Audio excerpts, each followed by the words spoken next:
this exercise, we'll be doing wall rotations, which will help with thoracic mobility. For this exercise, we're going to start with our knee bent, and then our knee on the floor, our knee bent on the side.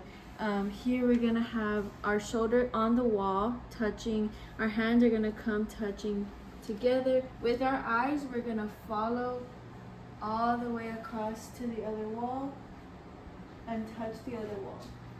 The whole time we're rotating, we're making sure our chest is nice and tall, open. We don't want to be in the slumped over position. And we'll be doing this exercise for 3 sets of 10 to help with strengthening and mobility of the thoracic spine. When we get to the end, we'll be holding for 1 to 2 seconds and rotating back.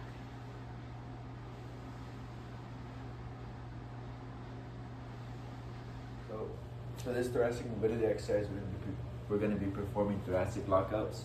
So here, we're going to instruct the patient to get into a quadruped position. They're going to have their arms directly under their shoulders and their knees directly under their hips. From here, if they can do this position actively or passively, so they're going to put their arm closest to you between their knees, right here, and we're going to instruct the patient with their offhand to put it above their ear. And we're going to have them open up that T-spine and rotate as much as they can actively. They can hold this position for about 10 to 12 seconds with at least 5 deep belly breaths to really open up that T-spine actively, or if they have a friend or a clinician helping them, the clinician with the offhand can provide some stability back here over their scapula. With their offhand, they're going to hug the shoulder, instruct the patient to take a deep breath. And on the exhale, we're going to apply overpressure into that T-spine and really open up that T-spine. Here, we're going to go to the max overpressure. We're going to hold this position for 10 seconds and allow the patient to get 5 deep belly breaths to really open up that T-spine. We can perform this for 3 sets of 10 seconds. Classic lockouts. Once the patient feels open up on one side, we can instruct the patient to turn around and target that other side of that T-spine. Turn, or us, the clinician, can switch body planes, but for the sake of the video, stay on this side. So again, with their closest arm, they're going to put it between their knees. With their offhand, they're going to place it over their head, over their ears. They're going to actively open up as much as they can. Hold that 10 to 12 seconds, 5 deep belly breaths. Or you can do it passively again with the clinician. Have them take a deep breath.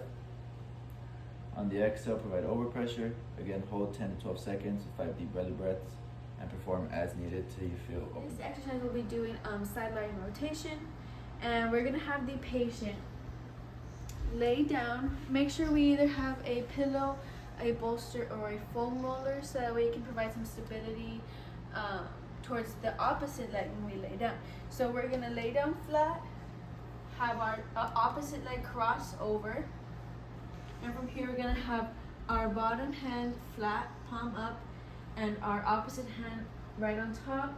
And when we rotate, we're going to be watching our top hand the entire way through. So here we're watching it. Retract those scapulas and hold for 1 to 2 seconds at the end. Come back and touch those hands.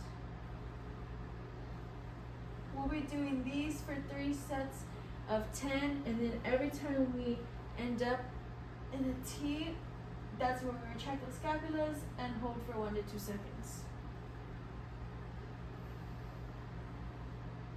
For this thoracic mobility exercise, we're going to be performing cat-cows. So to start off, we want our patient to get into a quadruped position. And here we want to ensure that their hands and arms are directly underneath their shoulders and their knees are directly underneath their hips. Once they're in this position, we want to ensure that they have a flat back. And from here, we're going to have them sink the belly button and get as close to the ground as they can. So sink, sink, sink, sink, sink, sink. Once they sink as much as they can, we're going to have them bring the belly button up and bring their back towards the sky. Reach, reach, reach, reach, and really get that kyphotic curve working to open up the thoracic spine. From here, we want to have them sink again. Sink, sink, sink, sink, sink, sink, sink. Once they sink, we're going to have them come up again. And you want to repeat this for 3 sets of 12. For this thoracic mobility exercise, we'll be doing a prone press up. So we're going to have the patient lie flat on their stomach. And this prone press up is going to be different compared to our normal cobra pose, where we would have our patients have their hands near their chest and push up. This is gonna work more your lumbar spine. For this prone press up, we're gonna want our hands near or slightly above our head, and from here we're gonna push straight up. And this is where you'll feel the stretch more in your thoracic spine.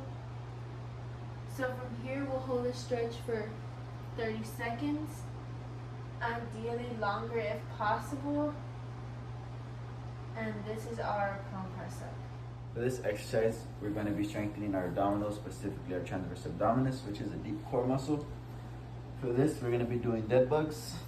We're going to have the patient lie supine with their legs in the air, their arms straight in the air as well. From here, we're going to extend our left leg or right leg and do the opposite arm. So if I'm going down my left leg, I'm going to go down with my right arm at the exact same time.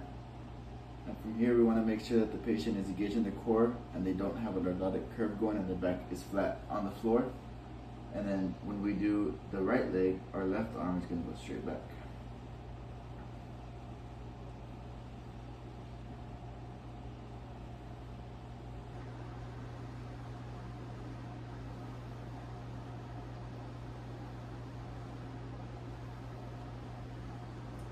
So for this exercise, we can have the patient do this for 3 sets of 10 seconds. For this next strengthening exercise, we're going to be strengthening our glute maximus. So for this exercise, we're going to be performing glute bridges. So here, have the patient lay supine, feet flat on the floor in front of you. And then from here, we're going to have the hands relaxed on top of the chest or on their stomach. And we're going to bridge up and really engage those glutes and squeeze and hold for 2 to 3 seconds. Come down, go up, hold 2 to 3 seconds, come down, go up, squeeze 2 to 3 seconds. And we perform this with body weight, 3 sets of 12. If we're using an increased weight, for a person who's stronger, we can decrease the reps. So this next strengthening exercise, we're going to be strengthening our gluteus medius with hip abduction, standing hip abduction. So here we're going to grab a resistance band, a looped resistance band. We're going to put our feet into it on ankle level for a long lever. We're going to get some resistance on the resistance band. And from here we're going to stand, engage our core without opening up our hips, hands on our waist. We're going to abduct our hip, slowly come back, abduct our hip, slowly come back, really focusing on that eccentric exercise, on that eccentric contraction. If you want a shorter lever, you can pick up the resistance band, up, and repeat the same process. This will just take away the vagus stress from your knee. And we could perform this for 3 sets of 12, depending on the resistance of the band. Next exercise, we're going to be strengthening one of our trunk stabilizers in the multifidus. For this exercise, we're going to be performing bird dogs. So we're going to instruct our patient to get into a quadruped position. Here again, we want to ensure that their arms and hands are directly underneath their shoulders and their knees directly underneath their hips. Here we want to ensure that they have a flat back. And now we're going to instruct the patient to go in steps. So first we're going to kick out their left leg. From here we're going to have them kick out their right arm. Come back simultaneously. Now they're going to repeat that process, but at the exact same time. When doing this exercise, you want to watch out for pelvic rotation. Exaggerate this next pelvic one. So we want to ensure that their pelvis isn't opening up and their body's compensating for the movement. You want to ensure that their pelvis stays square. This next one. The next one. Want to ensure that their pelvis stays nice and square and even, and their back stays flat and their back doesn't begin to arch. And we can perform this for 3 sets of 8 to 10 reps. For these exercises, we're going to be stretching the more predominantly tight muscles in lower cross syndrome. So first, we're going to stretch the iliopsoas with a lunge stretch. We're going to instruct the patient to get on one knee, and with their knee that's flexed out, and take a big step forward. And have them sink into the hips. Here we're targeting more of the rectus to ensure that we're getting the iliopsoas. Since it's a 2-joint muscle, we want to have them extend their back. And to get a better stretch, if the patient can tolerate it, I'm going to pick up the arms and get a twist and continue that extension for that stretch. And we're going to hold this stretch for 30 seconds. And we could repeat this as many times as needed. For this stretch, we're going to be stretching our back extensors using the child's pose stretch. So in order to start, I'm going to have my patient get into a quadruped position. So our hands are going to be right below our shoulders, knees right below our hips. And I'm going to have you sink into your heels. And with this pose, you should really feel a stretch in the extensors. And we're going to hold this for at least 30 seconds. Next exercise, we're going to be stretching the hamstrings with the knee hook hamstring stretch. So for this, we're going to have the patient lay on their back.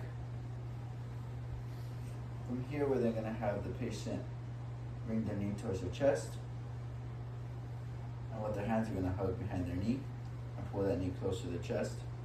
And without changing the angle of their leg, we're just going to have them extend their toes up into the air. And we're going to hold this stretch for 30 seconds, and we'll repeat as needed. For this stretch, we'll be stretching our quadratus lumborum using the QL stretch. So to start off, we're going to have our right leg cross our body. Our left hand will be at our waist, and our right hand will come upwards and around. So with the hand that's on our hip, we're going to make sure we push inwards into our body to intensify the stretch. And we'll be holding this stretch for at least 30 seconds. For this next exercise, we're going to be stretching our tensa fasciolata. To stretch our TFL, we're going to have the patient lay supine, arms to the side, legs straight, flat on the floor. With the desired TFL that we want to stretch, we're going to drive that knee over the body. And for a person that has a really tight TFL, this will be a really good stretch. And to intensify the stretch, with our hand closest to our knee, we grab our knee and push it down. And with our scapula on the opposite side, we're going to try to keep it as close to the ground as possible. And we're going to hold the stretch for at least 30 seconds. If you can go longer. And repeat as needed. To get the opposite side, you just repeat the same thing. So we cross the opposite side over, keeping our scapula as close to the ground as we can. The offhand, push that knee down. And again, hold that for 30 seconds. The cervical neck flexors can be strengthened by doing resisted neck flexion. Place the resistance on top of the patient's head as shown and resist them flexing their neck. The method shown is an isometric exercise, but this can be done concentrically or eccentrically as well. For the rhomboids, the patient can do Bueller's exercise. The patient is standing with their back flush against the wall and arms overhead. This progression of the exercise can be used as a rep scheme as the patient moves the arms overhead to back down while maintaining their scapula, lumbar, and hand position flush with the wall.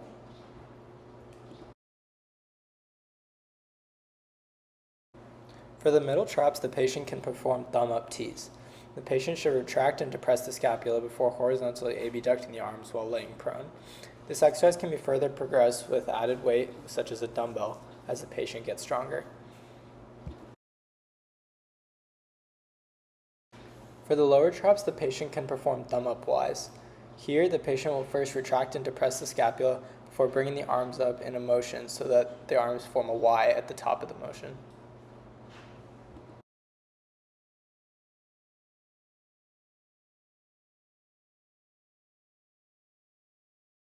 For the serratus anterior, the patient can perform a push-up plus. With this exercise, the patient will start by performing a push-up and then protracting the scapula so that they go a little bit past the top of the range of motion. The sternocleidomastoid is a predominantly tight muscle and is stretched by lateral flexion and rotation and neck extension. Have your patient seated and lean their head to the side and have them look up in the opposite direction. If needed, push down on the trap that they are looking towards. You will hold this stretch for 30 seconds or more.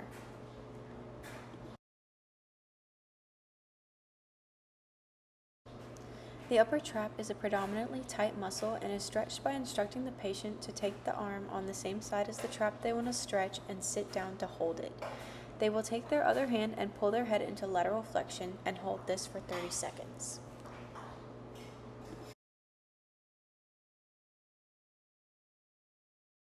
The pec major is a predominantly tight muscle and can be stretched by having the patient find a door or a wall with a corner. Have the arm at 90-90 and press the arm against the wall while stepping forward. Adjust the arm so that the arm is abducted slightly past 90 and the patient should feel a stretch in the chest, and hold this for 30 seconds. The pec minor is a predominantly tight muscle and can be passively stretched by pressing down on the patient's coracoid processes. Have the patient lying supine with a bolster on their back, located and pressed down on the coracoid processes and push down so that the patient feels a stretch in their chest. You will hold this stretch for 30 seconds.